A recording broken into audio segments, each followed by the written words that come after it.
축복은 사명입니다 라는 제목으로 하나님의 말씀 전하도록 하겠습니다. 요즘 여러분들은 어떤 질문을 던지며 살아가십니까? 집은 언제 팔아야 되는가?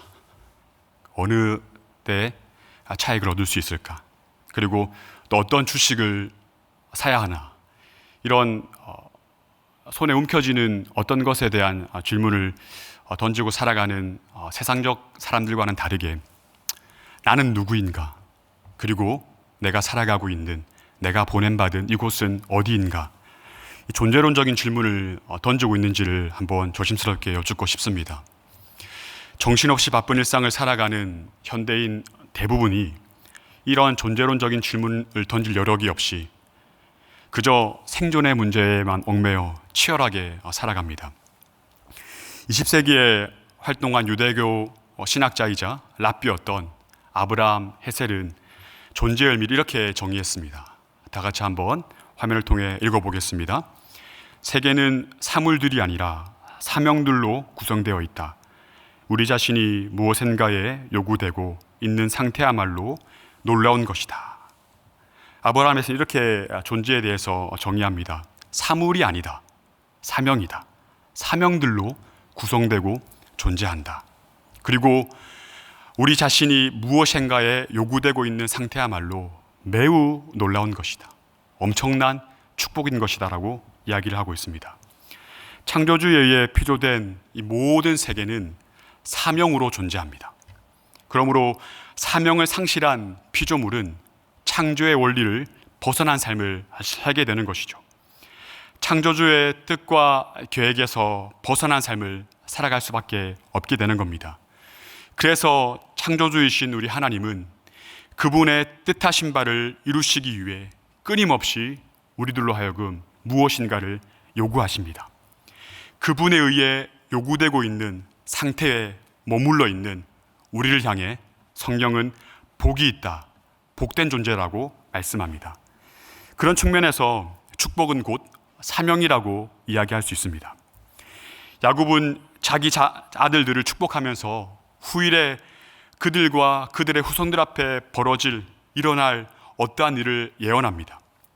예언은 하나님께서 자기 백성들의 미래를 계획하고 계시다는 것을 보여주는 도구죠.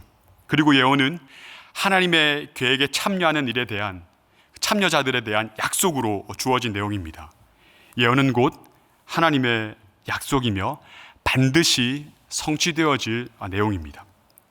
오늘 본문에 기록된 야곱의 예언은 훗날 반드시 성취될 하나님의 약속인 것이죠.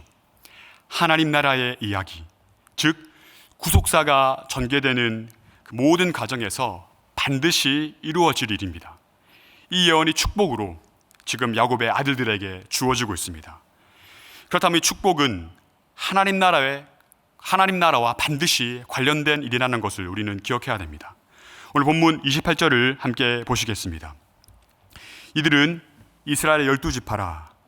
이와 같이 그들의 아버지가 그들에게 말하고 그들에게 축복하였으니 곧 그들 각 사람의 분량대로 축복하였더라. 어떤 신학자는 이 본문을 이렇게 주석했습니다. 이 모든 일을 통해 이 가족은 과거에 그들이 그랬던 것처럼 여전히 하나님의 축복을 미래로 운반하는 축복의 담지자다. 하나님의 축복을 미래로 운반하는 축복의 담지자. 다른 말로 표현하면 하나님의 약속된 그 축복을 미래로 전달하는 축복의 통로라는 말입니다. 축복을 맡아 지키는 자라는 말입니다. 축복을 맡아 지키는 사명을 야곱의 아들들에게 하나님께서 야곱의 유언을 통해 직접 부여하신 것이죠. 그들이 하나님의 뜻하신 바를 이루기 위해서 끊임없이 하나님으로부터 요구되는 상태에 놓여져 있는 것, 이것은 사명의 관점으로 보면 분명한 축복입니다. 엄청난 축복입니다. 그래서 성경은 의도적으로 축복이라는 단어를 반복해서 사용하면서까지 야곱의 예언이 축복임을 우리에게 인지시키고 있는 것입니다. 28절 원문으로 좀 살펴보시면 이 축복, 바라크라는 단어가 3번 반복해서 등장하는 것을 볼 수 있습니다.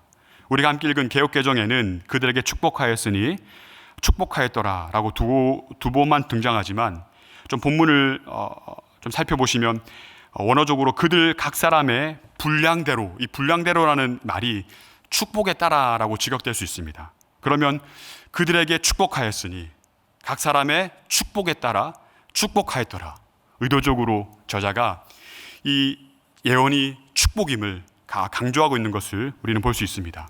그리고 어제 본문이지만 1절과 2절에서 등장하는 단어들 좀 유념할 필요가 있습니다. 너희들, 그리고 너희는 각자가 아니라 모여서 들으라라는 표현을 사용하는 것으로 보아 이것은 12아이들 개인을 넘어서 공동체적으로 주어진 축복임을 알 수 있습니다. 요약하면 이렇습니다. 개인을 넘어 이스라엘 공동체에게 미래가 담보된 축복이라는 겁니다. 하나님의 약속을 근거로 이스라엘 공동체에게 담보된 축복이라는 말입니다. 사실 야곱이 죽음을 앞두고 그의 아들들에게 개인적으로 하고 싶은 말이 얼마나 많겠습니까? 자신의 삶이 고스란히 담아진 멋진 유언을 만들어서 그들에게 남기고 싶었을 것입니다. 인간적인 마음으로는 자신이 살아온 그 수많은 인생의 역경과 또 경험과 지혜들을 담아서 좋은 말로 자식들 한 명 한 명 끌어안고 덕담하며 그들을 축복하고 싶었을 겁니다. 그런데 야곱은 아들들을 축복함에 있어서 자의적으로 축복하지 않습니다. 하나님께서 정해주신 각 사람의 분량대로 하나님께서 말씀하신 대로 축복합니다. 야곱을 통해 선포된 하나님의 축복 앞에서 메시지를 전달하는 야곱을 포함해서 그 축복의 대상이 되는 12명의 모든 아이들이 스스로 거부하거나 선택할 수 있는 것은 아무것도 없습니다. 그저 여호와의 입으로부터 나오는 말씀, 즉 미래에 대한 예언의 내용을 가슴에 담아 주의하여 새겨 듣고 매 순간 그 말씀을 기억하는 것, 이것 말고는 그들이 할 수 있는 것 아무것도 없습니다. 하나님께서 정하신 계획을 그들의 의지나 노력으로, 그들의 경험으로 바꿀 수 없기 때문입니다. 그들이 받은 축복은 아브라함과의 언약을 성취하기 위해 받은 축복이기 때문입니다. 하나님의 언약을 성취하는 일을 사명으로 부여받은 것이기 때문에 온전한 청종과 순종의 방식으로 존재하는 것 말고는 선택의 여지가 없는 삶입니다. 이것이 청지기적 사명을 감당해야 되는 오늘날 저와 여러분 성도의 삶의 방식이기도 합니다. 그분의 말씀을 듣고 행하는 것이 우리에게 주어진 축복이며 사명이라는 말입니다. 그러므로 이 야곱의 아이들들은 지금 주어진 축복에 있어서 많고 적음을 절대 논해서는 안 됩니다. 땅이 크고 작고 재물이 많고 자손들이 많고 적음을 논해서는 안 된다는 것입니다. 세속적인 관점을 가지고 양과 질의 문제로 접근해서도 안 됩니다. 주신 대로 받은 만큼 하나님 나라를 위해 책임 있게 반응하는 것 말고는 다른 여지가, 다른 길이 없습니다. 분명 지금 그들의 귀에 들리는 하나님의 말씀은 12자녀들이 다 모여있지 않습니까? 지금 각 사람에게 들려지는 하나님의 이 말씀, 축복의 예언들은 상대적으로 불합리하고 불공평하다고 생각할 수 있습니다. 사실 독자인 우리가 지금 이 말씀을 보아도 이 축복의 내용들이 확연히 차이가 있음을 볼 수 있습니다. 가장 선명하게 확인할 수 있는 것은 무엇입니까? 바로 유다와 요셉을 향해 편애로 반응하시는 하나님의 모습입니다. 유독 유다와 요셉을 향한 하나님의 강권적인 사랑을 우리에게 의도적으로 보여주고 있습니다. 그들의 행위와 그들의 어떠함에 상관없이 무조건적으로 밀고 가시는 하나님의 확고한 의지적 사랑을 확인할 수 있습니다. 우리는 이러한 하나님의 반응에 자연스럽게 공평과 정의를 논하면서 합리성과 형평성을 요구하게 됩니다. 하나님 왜 유다만, 왜 요셉만 유독 잘되게 하는 것입니까? 어쩌면 저주에 더 가까운 내용을 축복으로 받아야만 하는 장자의 축복권을 빼앗긴 그 르우벤과 오늘 본문 14절에 등장하는 가장 미천하고 비참한 모습으로 미래를 맞이하게 될 이사갈은 도대체 무슨 잘못을 했기에 그렇게 하시는가? 메시지를 받은 대상의 행위에 대해서도 한번 생각해 보게 됩니다. 사실 야곱의 그 장자이었던 르우벤의 경우 그 과실이 축복의 내용에도 언급되죠. 야곱의 의지할 능력이요, 야곱의 기력의 시작이라 일컬음을 받을 정도로 강력한 능력과 힘을 갖고 있던 르우벤이었지만 끓는 물과 같은 그 정욕을 누르지 못한 채 아버지의 첩인 빌하와 통간하는 잘못을 저질렀습니다. 그 내용이 창세기 35장에도 분명히 기록되어 있습니다. 좋은 자원과 능력이 주어졌음에도 불구하고 정욕을, 감정을 억누르지 못해서 저주와 같은 축복을 받게 된 것이죠. 분명 행위에 대한 징벌적 내용도 축복 속에 포함되어 있음을 우리가 확인할 수 있습니다.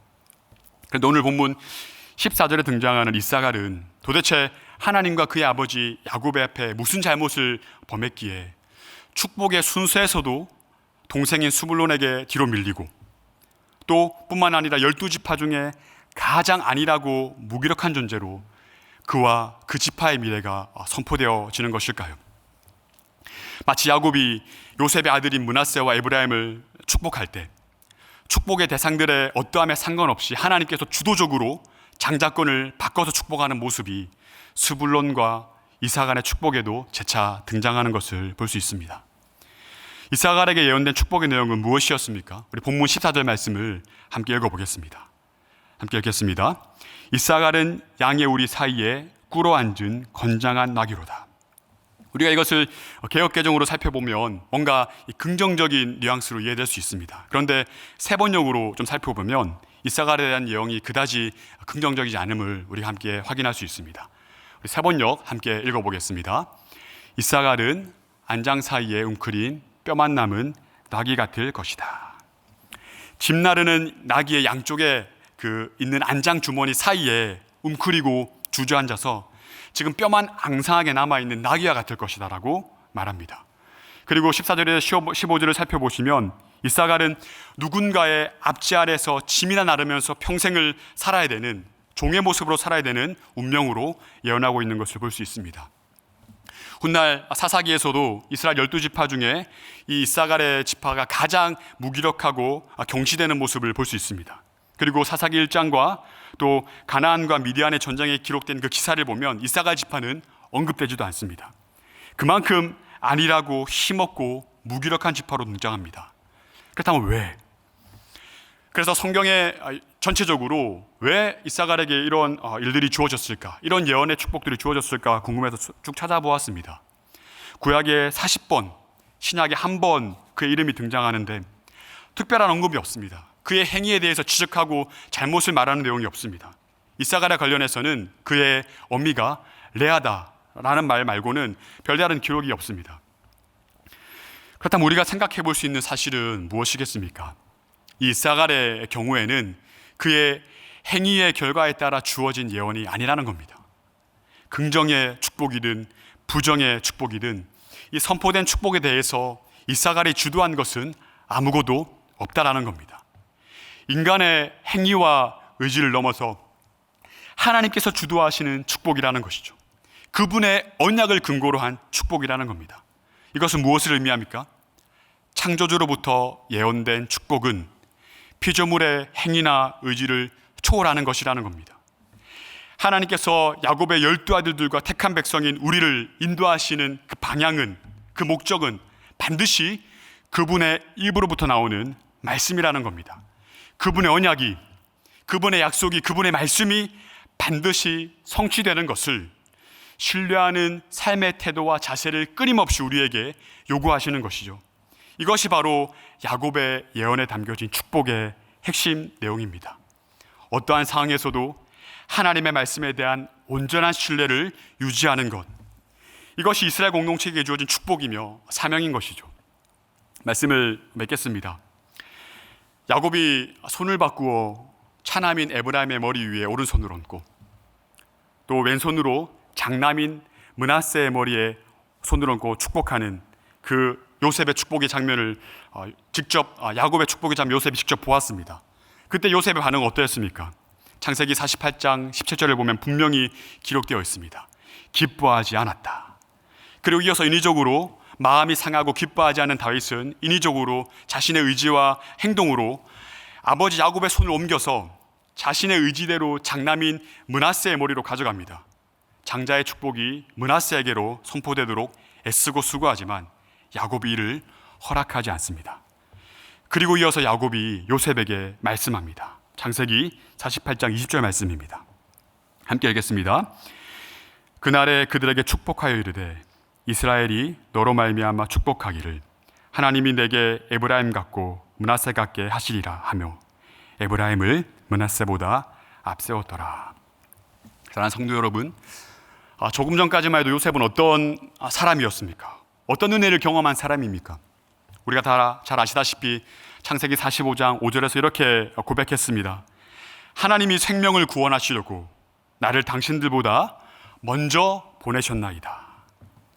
오랜 그 고난의 긴 그 터널과 같은 시간 끝에 하나님의 뜻하신 바 그분의 계획이 무엇인지를 확인했고 고백했던 사람이 바로 요셉입니다. 그리고 자신이 하나님으로부터 보냄을 받은 사명자이므로 자신의 존재를 증명했던 사람입니다. 그런데 지금 요셉은 그분의 계획과 그분으로부터 사명을 완전히 상실한 채 자녀의 축복에 관련해서 눈앞에 손해와 이익의 문제에 관련해서 어떻게든 하나님의 뜻을 바꾸기 위해서 인위적으로 애쓰고 노력하는 모습을 볼 수 있습니다. 그렇게 하나님의 언약과 사명을 잊은 요셉을 향해서 야곱은 분명하게 말합니다. 하나님이 하시리라. 지금 너는 이해할 수 없지만 하나님이 주도하시는 하나님 나라의 스토리가 반드시 있음을 천명하는 것이죠. 정신이 번쩍 들었을 겁니다. 이 족장시대 끝에 진술된 이 예언들은 결국 이 열국을 지배하시는 하나님의 주권을 의도적으로 강조하기 위해서 기록된 말씀입니다. 축복을 받을 대상의 행위, 또 그들의 잘잘못을 뛰어넘는 하나님 나라의 축복과 그분이 주도하시는 통치를 강조하는 본문입니다. 복의 근원이신 하나님이 어떠하신 분인가? 그분의 입으로부터 나오는 말씀에 어떠한 권능과 권세가 있는가? 그 말씀은 어떻게 반드시 성취되어질 것인가? 이것을 우리로 하여금 주목하게 하는 것이죠. 오늘의 현실이 그렇지 않습니까? 이해되지 않고 논리적으로 설명되지 않고 예측할 수 없는 막막한 상황들을 하나님께서 우리의 눈앞에 직면하게 하신 그 이유는 무엇이겠습니까? 우리의 어떠함이 아니라 하나님의 어떠하심을 바라보게 하기 위함입니다. 상황을 넘어서 주도적으로 언약을 성취하시는 하나님을 드러내기 위함입니다. 이러한 상황에서 우리가 할 수 있는 것은, 아니 우리가 반드시 해야 되는 이 사명은 무엇입니까? 바로 여호와의 입으로부터 나오는 선포된 그 말씀을 가슴에 담아 주의하여 새겨 듣고 매 순간 그 말씀을 기억하고 기대하는 것입니다. 그분의 말씀 앞에 가만히 서서 말씀하신 대로 일하시는 여호와 하나님의 다스림과 통치를 변함없이 끝까지 신뢰하고 의뢰하는 것입니다. 이것이 하나님께서 우리를 향해 기대하시고 요구하시는, 그 끝없이 요구하시는 사명의 내용이라는 것입니다. 축복의 내용이라는 것입니다. 사랑하는 성도 여러분, 믿음은 곧 기대입니다. 여러분들은 오늘의 여러분들 앞에 주어진 삶을 어떻게 기대하십니까? 내일의 여러분들의 미래를 무엇으로 기대하십니까? 그러한 기대가 없습니까? 우리의 믿음의 내용과 믿음의 본질을 돌아보아야 할 때입니다. 도대체 무엇에 대한 기대입니까? 나의 의지와 노력에 응당한 대가를 기대하라는 것이 아닙니다. 하나님의 말씀이 반드시 성취될 것을 기대하라는 겁니다. 그분의 언약이 세월이 바뀌고 세상이 암담하고 세상의 권력자들이 모든 것을 삼킬 것 같은 이러한 상황 속에서도 반드시 이루어지고 성취될 것임을 끝까지 믿고 신뢰하고 기대하라는 것이죠. 바로 언약 의지적 삶을 살라는 겁니다. 이것이 바로 우리 존재의 이유이며 우리에게 주어진 축복이며 사명입니다. 오늘도 우리의 행위의 어떠함을 넘어서 그분의 말씀이 어떠한지를 깊이 묵상함으로 개인과 공동체에 선포된 하나님의 축복의 사명을 온전히 누리고 경험하는 복된 하루를 살아가시길 주님의 이름으로 축복합니다. 이 시간 들려주신 말씀 기억하고 또 간절한 기도의 제목들, 우리 개인의 일상과 또 기도 제목과 우리 3.1교회를 위해 또 이 나라의 민족을 위해 하나님께 모든 기도 제목 올려드리며 함께 기도함으로 나아가도록 하겠습니다. 기도하겠습니다. 하나님,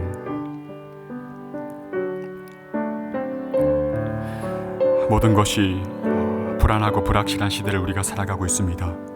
무엇을 붙잡아야 될지, 무엇을 기대하고 신뢰해야 될지 하나님 혼란스러운